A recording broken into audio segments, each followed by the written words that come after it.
Hi everyone, it's me. Welcome to today's video. We are really going to be embracing the whole spooky season thing today because we are going to talk about the books that genuinely terrified me. So we are fully embracing October, we are fully embracing spooky season, and we have a stack of books behind me to talk about. Now, these books that we're going to talk about today have scared me for various reasons. So we have some books that were just like genuinely like all out terrifying. We have some books where there were maybe some specific moments that scared me. We have a little bit of variety that we're going to talk about today. So get comfy, grab a snack, and let's get spooky. I love how I said that like I am the least spooky person ever, but we're doing our best here. First book we are going to talk about is a book.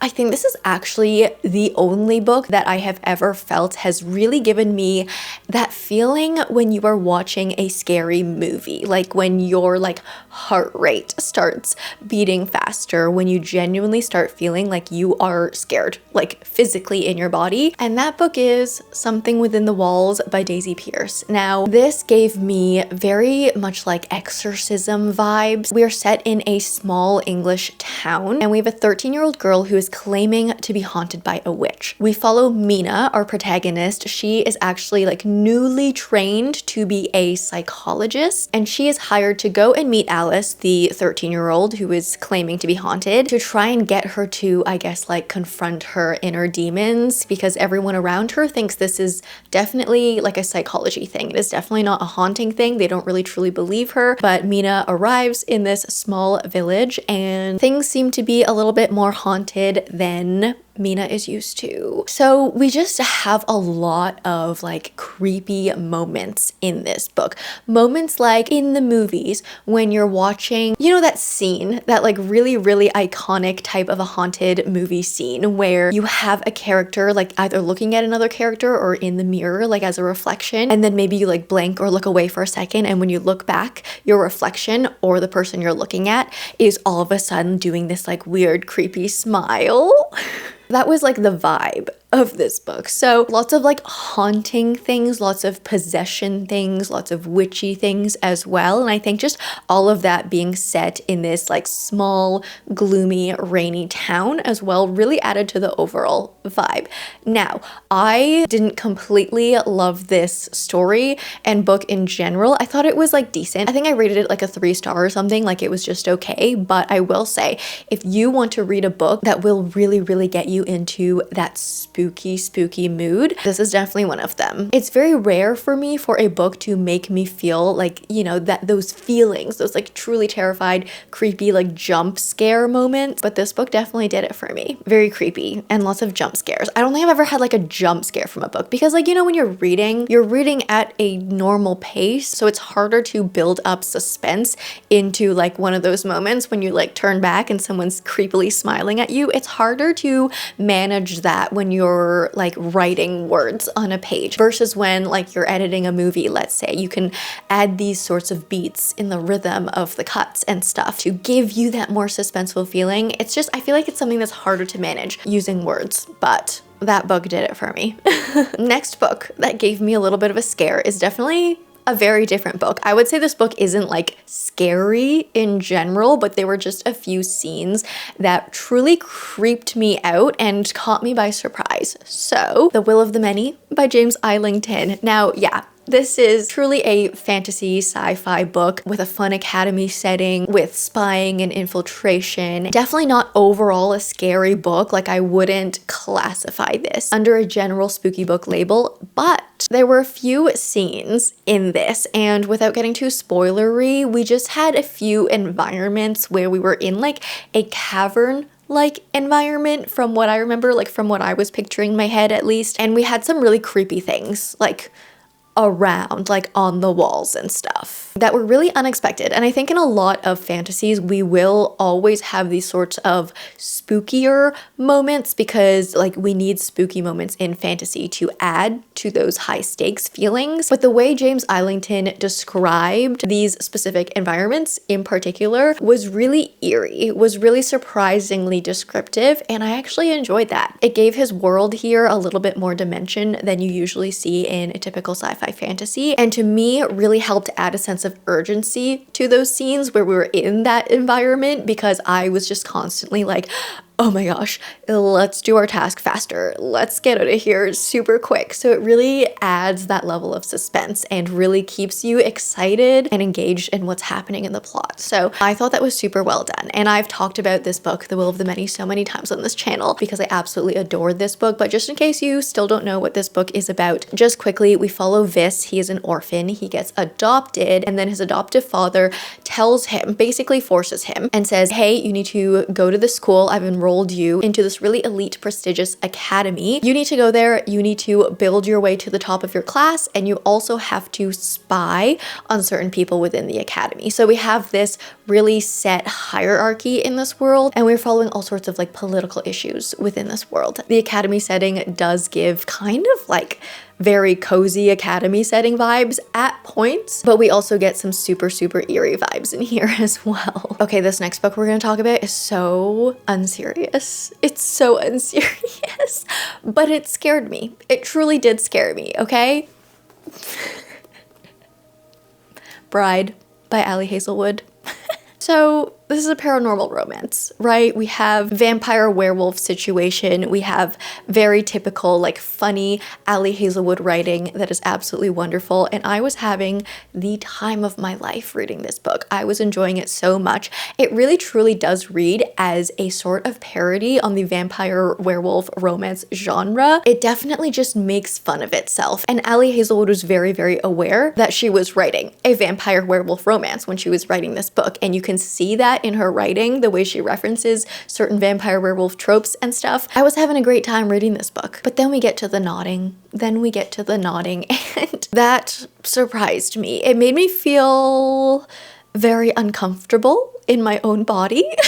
Even though the things that happen in this book physically are, you know, they're not affecting me. It's not happening to me, but for some reason just reading the description of what nodding is in like an alpha werewolf romance made me feel uncomfy things. And I know there has been like so much discourse out there about nodding not even being that wild of a thing, but I didn't come from Wattpad, you guys. Like I rarely ventured over to Wattpad or AO3 or any other fanfic site. Like I just never really got into that phase of my reading life. I don't have very much experience with the Omegaverse or these sort of like Wattpad-y tropes that seem very common over there. So this was very surprising to me. Is this book scary at all? No. But was I scared of that certain physical act happening? Yeah, I was. Totally unserious, but you know, also a really fun read if you want a, not spooky season, but an October Halloween season book, but you're not into spooky things. Definitely pick up Bride. It's a really fun one, and I think captures all of that October essence while not being actually scary, if you don't like scary things, because I totally get it. Sometimes I do not want to participate in scary things unless I have like all the lights on in the house and people around me. Okay, next scary book is going to be a little bit more serious again, a little bit more actually scary. We have Ninth House by Leigh Bardugo. This is the start to a series. The third book isn't out yet, but is currently being written, which is so exciting. But we basically have a parallel universe world kind of here where we are set at Yale, and our protagonist Alix gets intertwined into the secret societies of Yale. So she gets recruited into this group that basically oversees kind of, or just like makes sure that all the secret societies are following the secret society rules. And the secret societies in this world are, I think, quite accurately based on what we know about the secret societies in the real world, but with a twist. So all of these secret societies are undertaking in these demon activities. A lot of them are doing these rituals that involve kind of crossing that boundary into the demon universe or the afterlife or just ghostly things for various reasons. So Alix in her little group needs to make sure that everyone is following the rules and these like demon ghost activities don't get too out of line. So overall, I think just the theme of ghosts and demons is always going to be scary for me. I have always been terrified of ghosts, and there's a lot of ghost activity activity in this book for sure. I think with these types of ghosts too, like they just seem, they're characters, they're definitely characters in themselves, but they are all just very highly unpredictable. Our girl Alix definitely knows quite a bit about ghosts just being involved in these societies, but even with the amount she knows, there's always a sense of unpredictability with these ghosts. A lot of them are just chilling around kind of for the most part. They're just like floating around and being ghosts, but there's always, you know, something that can trigger them where they can, you know, kind of like awaken and attack you. So I find with this series in this world, there's always a sense of like, we gotta be careful so we don't trigger the awakening of the ghosts around us, because there are ghosts everywhere, but not everyone can sense them or not everyone can see them, but they are everywhere. You have to make sure that you don't trigger them so they don't come after you. This book is also, I will have to warn you, quite graphic in its description of gore and stuff. There's a lot of blood and guts because some of our secret societies do sort of these sacrificial ceremonies and things like that, but these sacrifices and things are a lot of the time described in a lot of detail. So if you are not one to be okay with gore, there's your warning. But yeah, I think this book and series in general is really, really great for this season. This next book also really, really freaked me out, and kind of in a similar way to Ninth House actually. So, A Study in Drowning by Ava Reid. This book just has all the October feels, all of the October spooky season feels. We have a world that is constantly wet. Like it's always raining, it's always gloomy. The environment we are in is literally drowning. The sea level is rising. There's literally hardcore rain all the time. And we also have some really creepy, sort of unpredictable, magical characters in this book, similar to Ninth House. So we follow Effie in this one, and Effie has always loved these books about the Fairy King. She's currently studying architecture in school, but she's always actually wanted to study writing. And so while she's at school, she actually sees a bulletin that is posted that announces that her favorite author, the one who wrote the Fairy King stories that she loves, his family is actually hosting this contest for someone to redesign one of his properties. And so Effie, as an architecture student, says, hey, this sounds perfect for me. I love this author. I will know exactly what his family wants. And she enters this contest and ends up going to see this house in this drowning land. So yeah, we get lots of spooky Fairy King stuff. With fairy books, there are definitely lots of different types of fae, especially now we have the romantasy fae, which has been very highly popularized. We also have the fairy that is based more accurately on mythology, and we definitely get that like spooky mythological fairy in this book. And this one, yeah, just had some of those jump scare moments where we had some kind of creepy scenes in a car. That's all I will say. But yeah, kind of lots of jump scare moments. And there were a lot of moments in this book that made me feel uncomfortable. And the way that people were treating our main protagonist, Effie, and the things that people were saying to her, this book made me, yeah, just feel like, ugh, like squirmy and uncomfortable. It made me feel kind of unpleasant, to be honest, but I don't know, kind of perfect for spooky season if you're into that. That is A Study in Drowning. I think this next book gives kind of a similar feeling. We have Starling House by Alix E. Harrow. Very similar vibe because we also have an environment of this creepy house and also an old reclusive famous author that our protagonist loves. So definitely lots of parallels in the setup of the story, but this one follows, what's her name again? Opal. This one follows Opal, and she lives in a very small town that basically the only thing that town is known for is this author who wrote this very, very scary book. And I think that's the only book that this author ever wrote. And then ever since then, that author had just shut themselves into a house, like a gothic manor type of a house. But that was a while ago. And now in that house, there is one last heir that lives in that house. And this heir is also very mysterious, also very reclusive. There's just a lot of mystery surrounding this family, and Opal just can't help but feel drawn to this house. Every time she walks past, she kind of finds herself like walking closer and closer, but not consciously. She just feels this pull coming from this house. So she starts getting involved in matters of this spooky gothic house and finds out more about this reclusive author and the family and everything that went down. This one also, from what I remember, had some ghostly activity as well, I'm pretty sure. So if you want some ghosts this Halloween, Starling House. Okay, little bit of change in tone for the next book that scared me, but we have Blood Over Brighthaven by M.L. Wang. I love this book. I love this book so much. Is it overall a scary book? No, but kind of similarly to The Will of the Many, there were just a few moments that were very eerie and that I really enjoyed. So this is a standalone fantasy. We follow Siona, who wants to be the first female high mage in her city, but as she builds her way up, she starts learning about the insane ways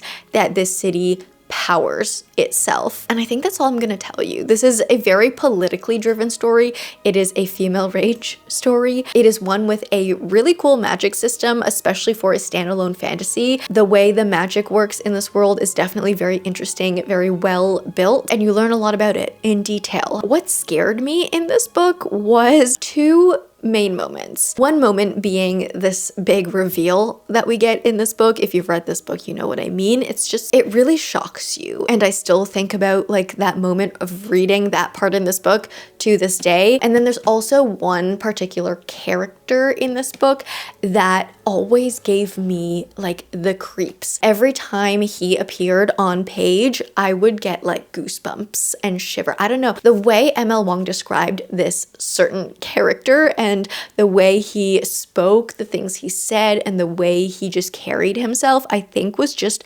very creepy, very eerie, and very, very well done. I think he was one of those characters that like you really, really hate, but you also love to read because he is written so well. He is written to be such a hateable, scary character and so interesting, but so horrible.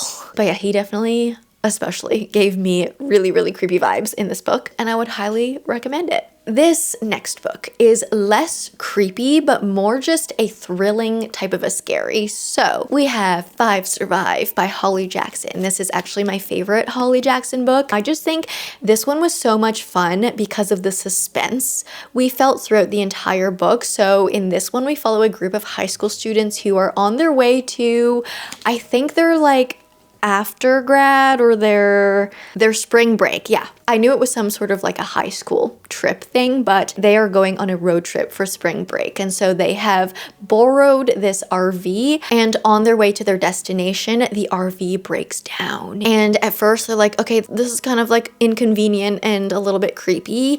But they actually realize that their RV didn't just break down on accident. There is someone out there in the woods waiting out there, and they've planned this whole thing, and they want one person. They want someone in this group. And so we follow these events throughout one night as our kids try and figure out like what to do, what's going on, who's this person, who do they actually want, why do they want them. And I had a lot of fun reading this. This book is broken out into the hour. So we start at 10 p.m. and then every hour we have like another section that starts. And the last hour, I think we go up to like 7 a.m. or something. Yeah, we go up to 6 a.m. So from 10 p.m. to 6 a.m. And I think because of that time frame that we are confined to in this book, it really added that layer of tension and also like a fast moving plot at the same time. I think a lot of thrillers kind of happen after the action is done. Like the premise of a lot of them are we are trying to investigate something that happened in the past. But what I liked about this one is we were just in the middle of the action. We were not trying to investigate something that happened previously. We were trying to figure out what is currently happening as it's happening. And that was exciting. It was fun. It was scary in a very thrilling way. And I enjoyed this one. I do tend to get a little bit frustrated at Holly Jackson and her YA characters, but I think because this one was just so fast paced and had such an interesting concept, I really enjoyed it. So Five Survive. Okay, this next one I read quite a few years ago, so I'm gonna be completely honest, I don't remember like my detailed thoughts on reading this book. I also think at the time I was reading this book, I was reading books a little bit less critically, like I wasn't reading them to be like, what do I think about this book? What can I tell everyone about this book? You know, I wasn't like a book reviewer at the time, I was just reading books for enjoyment, but I do remember this book really terrifying me, and that is The Lost Girls of Willowbrook by Ellen Marie Wiseman. This creeped me out for a lot of reasons. So this is a mystery thriller. We follow Sage, who has a twin sister. And for most of Sage's life, she thought her twin sister had passed away, but one day she realizes that her sister never died. She was actually committed to Willowbrook State School, which is actually a real life institution that exists. So our protagonist makes her way to go and hopefully see her sister after years of being separated from her. But when she arrives, when she goes into the door, because she is an identical twin to her sister, and her sister has actually recently gone missing, they actually mistake her for her sister. And so now she is stuck in this institution, and like no one's believing her that she is her sister's twin. And this book was just, oh, it really creeped me out. It terrified me also because while I was reading this book, because I had heard that it's based on a real life place that existed, I was also looking up the history of this place, and with that I learned a lot of facts, really disturbing facts of events and things that happened at this particular institution. And also I saw a lot of photos. They scared me, they disturbed me. It's very sad to think of a place like this existing. The plot itself I think was scary in itself, but then the fact that it was based on a real life place made it even scarier. So if you're curious, look up this book. But yeah, to me, this book was quite disturbing for many reasons. And one more book, The Only One Left by Riley Sager. This is another thriller. I actually quite enjoyed this one, but we follow Kit, who is hired as a full-time caregiver for, what's her name?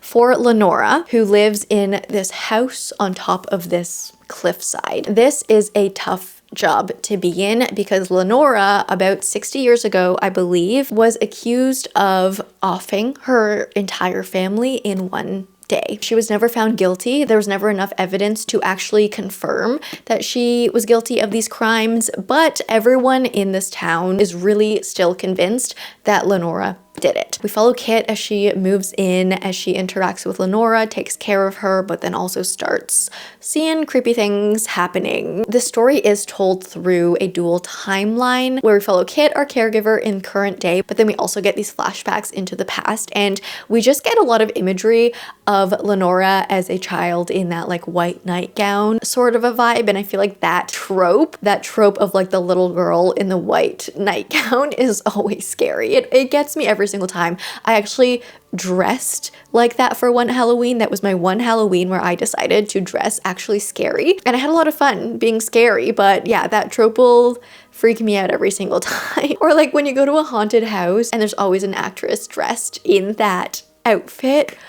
Oh, yeah, that never fails to freak me out. So yeah, we get that in the flashback scenes. I thought this book was thrilling. I thought it was appropriately scary for a thriller. Kept me on the edge of my seat. And yeah, it also has that trope where Lenora as an adult hasn't spoken for many years. And I think that also scares me as well. Yeah, that's also a scary trope. But that being said, there are, how many books did we talk about? Those are 10 books that truly scared me for multiple reasons. And so hopefully you have, I don't know, added some more spooky recs to your October TBRs. I hope you enjoyed this video. If you did, please leave me a like and a comment. If you don't know what to comment down below, let me know which book has scared you the most. If you like me, subscribe, do that bell thing, and I will see you in the next one.